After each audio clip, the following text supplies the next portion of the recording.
टुंग टुंग पूरे गांव में तांडव मचा रहा था। अपना सर नहीं होने के वजह से लोगों का सर धड़ से अलग कर रहा था। हर तरफ खून, चीखें और टुंग टुंग की भयानक हंसी गूंज रही थी। टुंग टुंग टुंग टुंग साहुर। राइस्टार कांपते हुए गांव के बीच पहुंचा। उसकी आंखों में डर कम और गुस्सा ज्यादा था। ये सब मेरी गलती है। अगर मैंने पेंसिल से खेला ना होता तो आज ये कहर नहीं टूटता, उसने खुद से कहा। लेकिन तभी आकाश में चमकती बिजली के साथ चुड़ैल उतर आई। उसका चेहरा आग जैसा लाल और आंखें खून की तरह जल रही थी।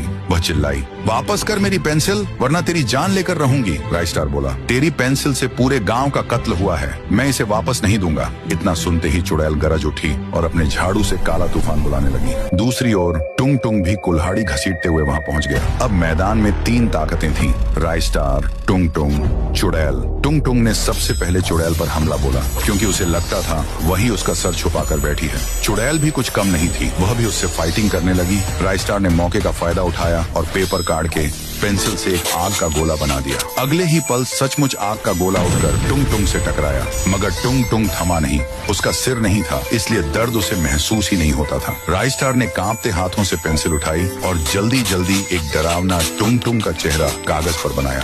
जैसे ही उसने आखिरी लाइन खींची, अब टुंग टुंग पूरा इंसान बन चुका था, मगर इस बार उसके शरीर में जान आ चुकी थी और जान का मतलब दर्द भी था। राइस्टार ने सोचा यही वक्त है इसे खत्म करने का। राइस्टार ने कांपते हाथों से खंजर का चित्र बनाया। सचमुच लोहे का चमकता खंजर उसके हाथ में आ गया। उसने पूरी ताकत से खंजर टुंग टुंग के दिल में घोंप दिया। टुंग टुंग चीखा, टुंग टुंग साहुर। अब बची सिर्फ चुड़ैल। उसकी आंखों में जलन थी। वह चिल्लाई, मूर्ख, तूने मेरी पेंसिल का अपमान किया है। अब तेरी आत्मा को भी मैं इसी पेंसिल में कैद करूंगी। राइस्टार के पास एक ही रास्ता था, या तो चुड़ैल को मार डाले या पेंसिल को ही नष्ट कर दे। उसने आखिरी बार कागज पर एक जलती हुई आग की लपटें बनाई और पेंसिल को उसी में फेंक दिया। अगले ही पल पेंसिल से तेज चीख निकली। चुड़ैल चीखती रही, नहीं, ये मेरी जान है, मेरी ताकत है। लपटों ने पेंसिल को निगल लिया। चुड़ैल वहीं जमीन पर गिर पड़ी और राख बन गई। गांव में सन्नाटा छा गया। अब न चुड़ैल थी न टुंग टुंग, लेकिन राइस्टार जान चुका था कि पेंसिल जैसी ताकत इंसान के पास कभी नहीं होनी चाहिए।